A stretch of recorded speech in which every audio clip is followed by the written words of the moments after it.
할렐루야. 자, 인사하겠습니다. 서로 성령의 열매를 맺읍시다.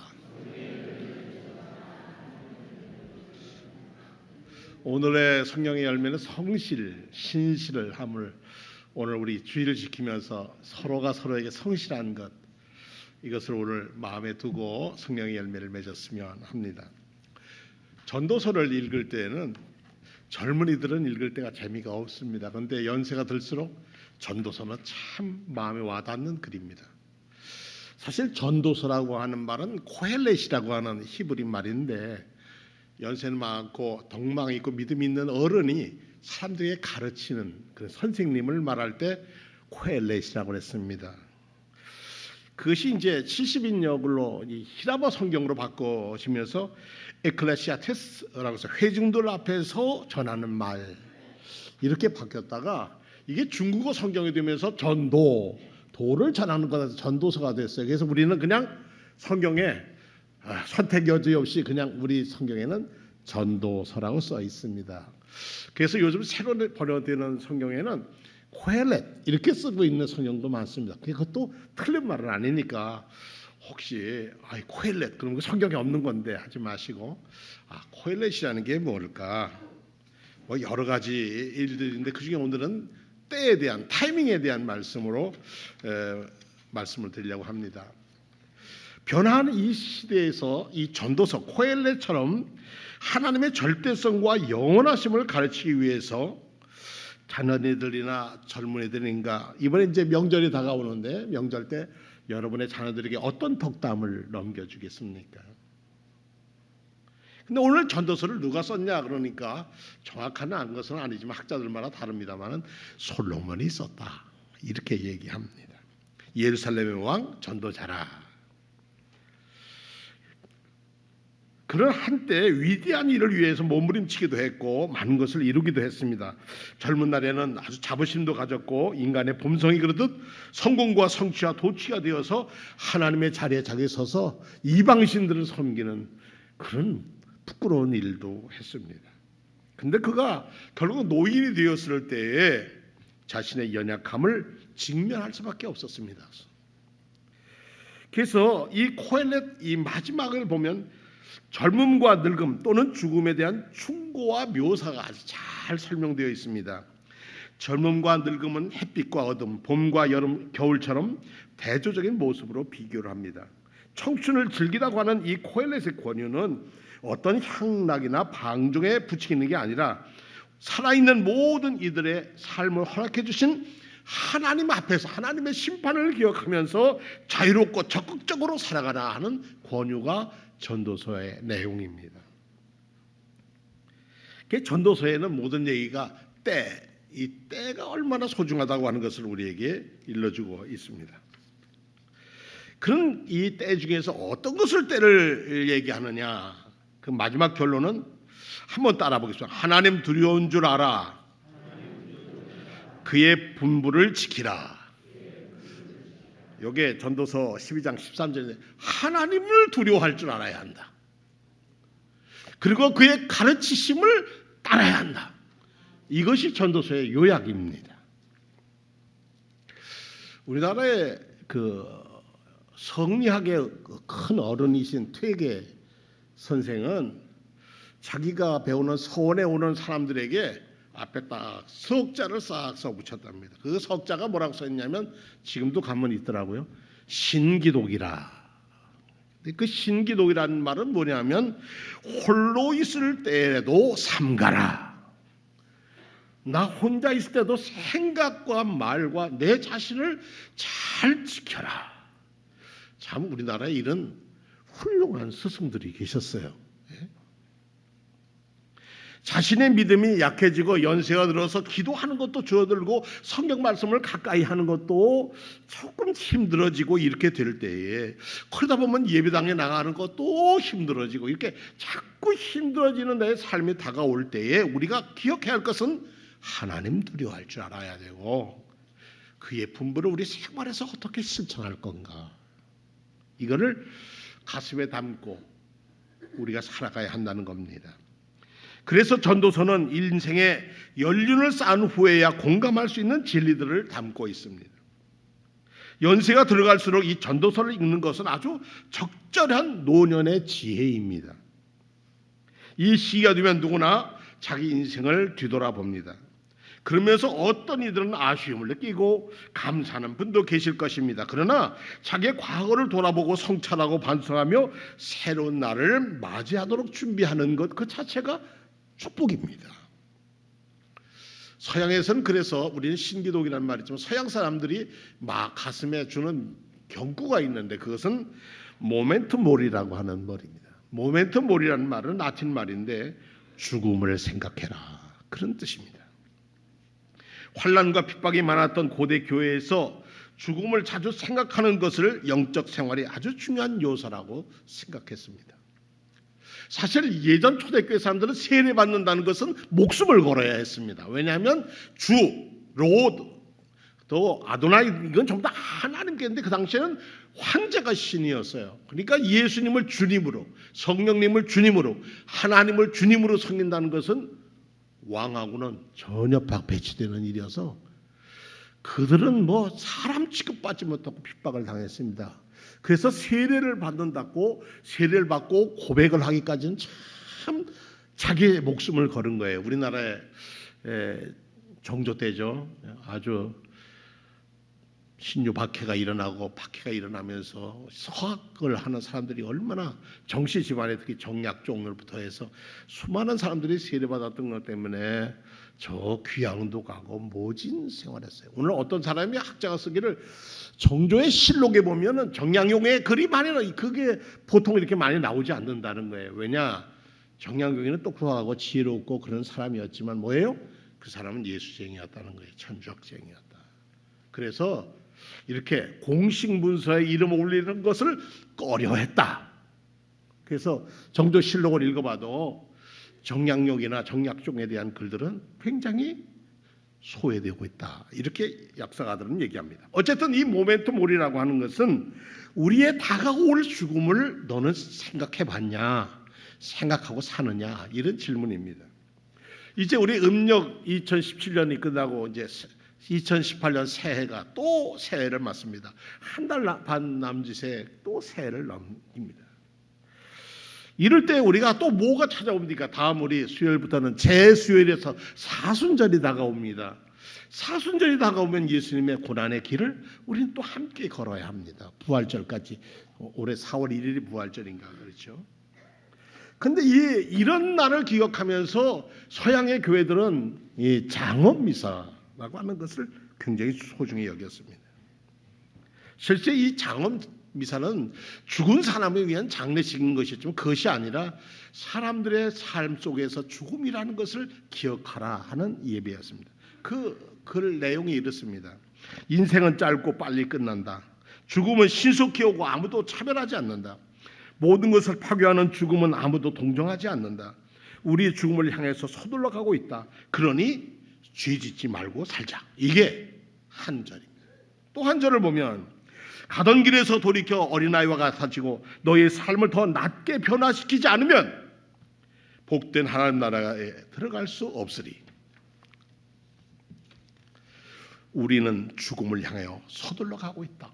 이런 가사가 그 안에 담겨져 있습니다.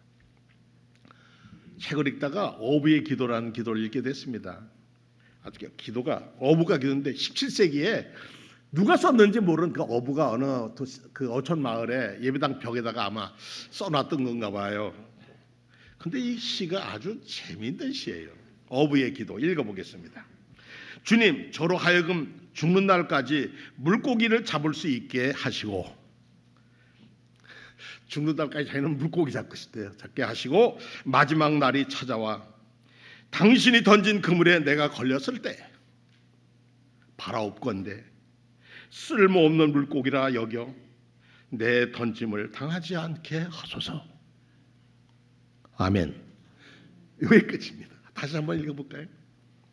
주님, 저로 하여금 죽는 날까지 물고기를 잡을 수 있게 하시고 마지막 날이 찾아와 당신이 타 인생의 운명에 던진 그물에 내가 걸렸을 때 바라옵건대 쓸모없는 물고기라 여겨 내 던짐을 당하지 않게 하소서.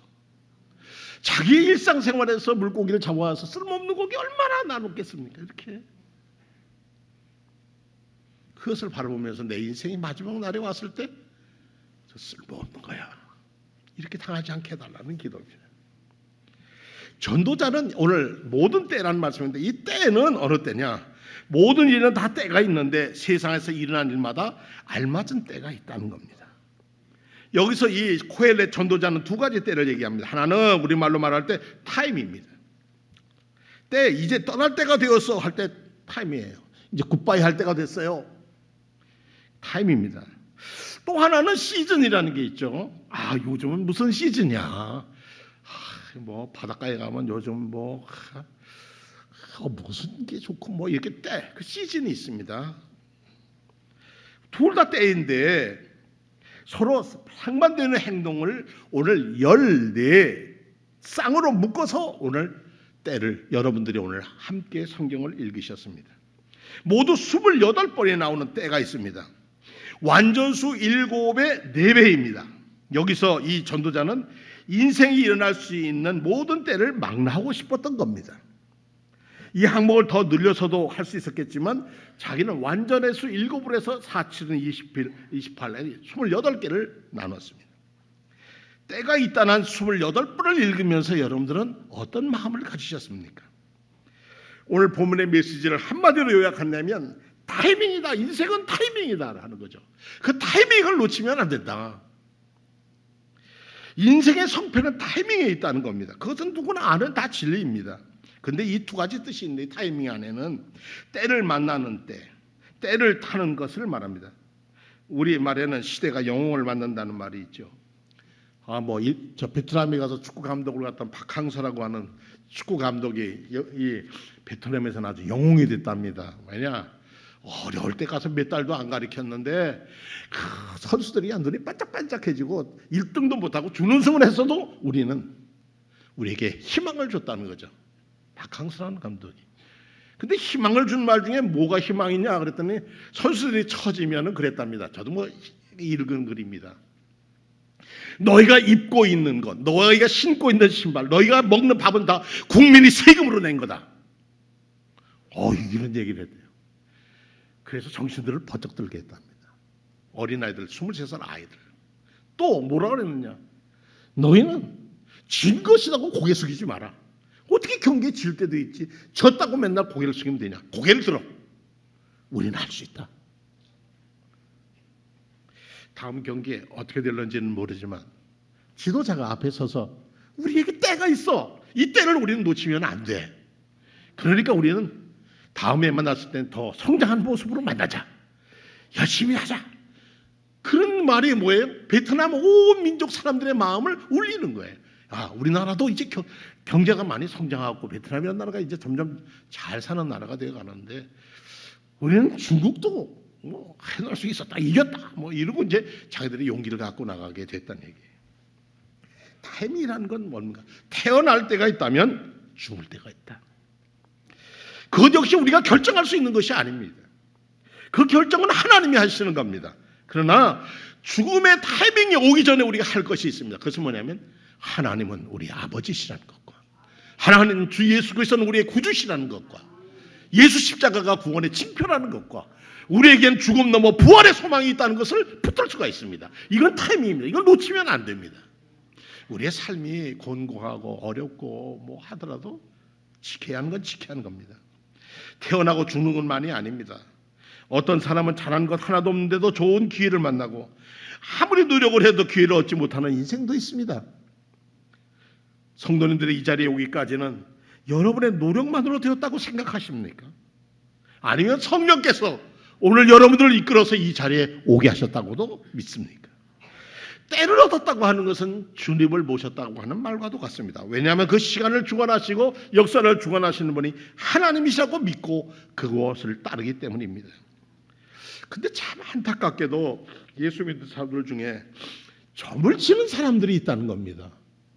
우리 교회 옆에 수많은 점집이 있었습니다. 뭐 아시죠? 이제 몇 남지 않았습니다만 저쪽으로 다 건너갔습니다만 그 점집 안에서 교회가 있는데 여러분들은 어떻게 생각하는지 모르지만 저는 참 그게 기도의 제목이었습니다. 하나님, 영적 세계에서 우리가 이 영적 세계에서 그 사람들은 뭐 망해라 뭐 이게 아니라 우리가 지켜야 할 영역이 있는데 이 교회 옆에 이렇게 점집 마지막에는요 얼마 전에 제 집 옆에 무당이 이사 왔었어요.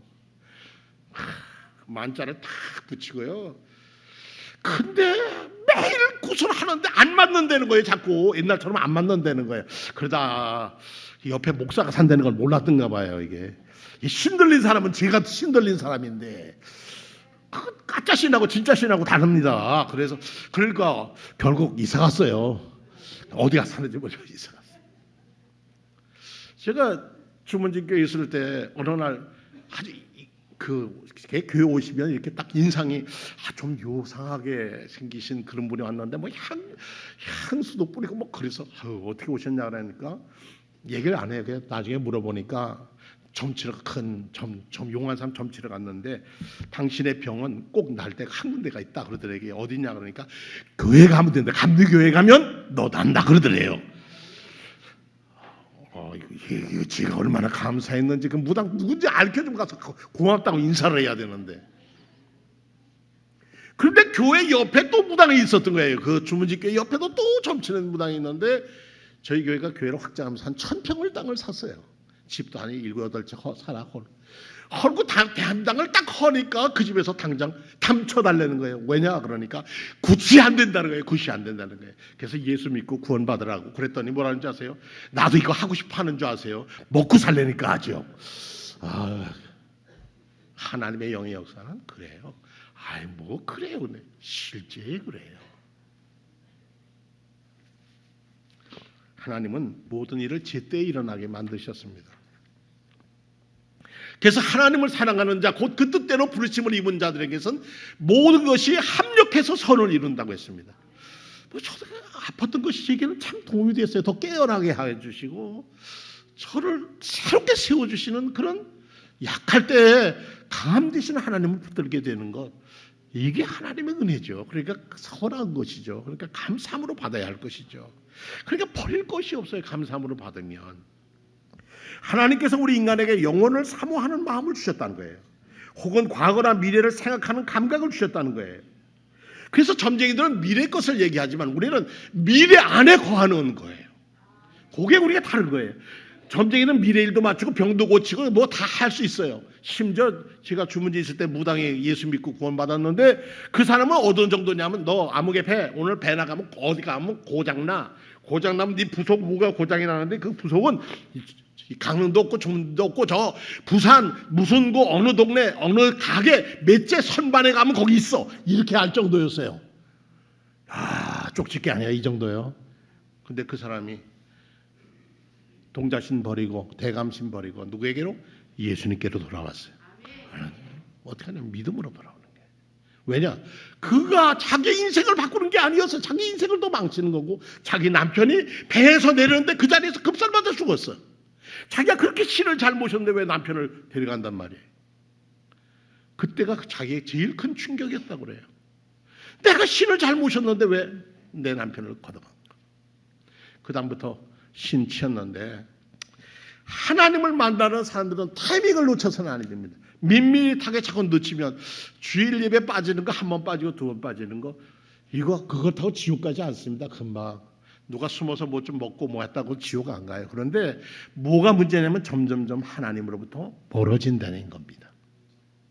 그리고 내가 즐기고 내가 편안히 하는 것이 내 인생의 우선이 된다는 겁니다. 하나님은 내 인생의 우선이 되는 것을 우상이라고 그랬습니다.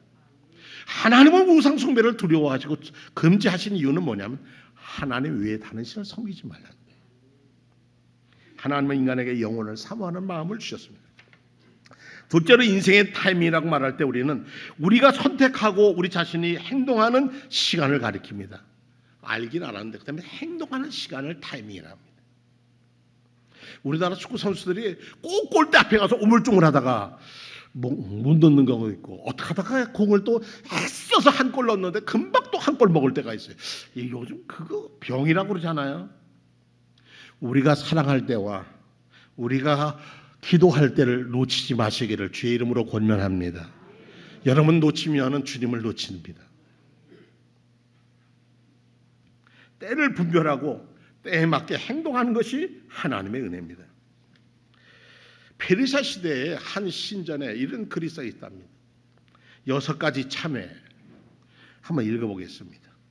내가 생각해야만 하는데도 생각하지 않은 것과 말해야만 하는데도 말하지 않는 것, 행해야만 하는데도 행하지 않은 것, 그리고 내가 생각하지 말아야 하는데도 생각하는 것과 말하지 말아야 하는데도 말한 것, 행하지 말아야 하는데도 행한 것, 그 모든 것을 용서하소서. 이런 참회의식이 있었답니다. 성도 여러분, 우리가 명절이 가까웁니다. 요즘 블루문이라서 아주 큰 보름달을 보셨잖아요.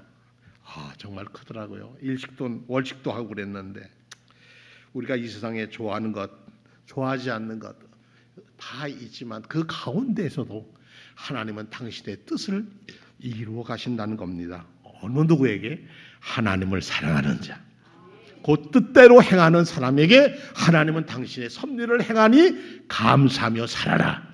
적극적으로 최선을 다해서 살아라. 이렇게 말씀하고 계십니다. 너무나도 당연한 사실인데 우리는 그것을 무시하고 또는 부정하려고 합니다. 늘 좋은 일만, 늘 좋은 때만 있을 수 없습니다. 맨날 비가 온다고 해만 쫓으면 좋게 되면 그 땅은 사막이 되어버릴 겁니다. 비 오는 날도 있어야 되고 눈 오는 날도 있어야 합니다. 늘 웃기만 하지만 늘 웃다 보면 정신 나간 사람이 됩니다. 울어야 할 때도 있습니다. 아파야 할 때도 있습니다.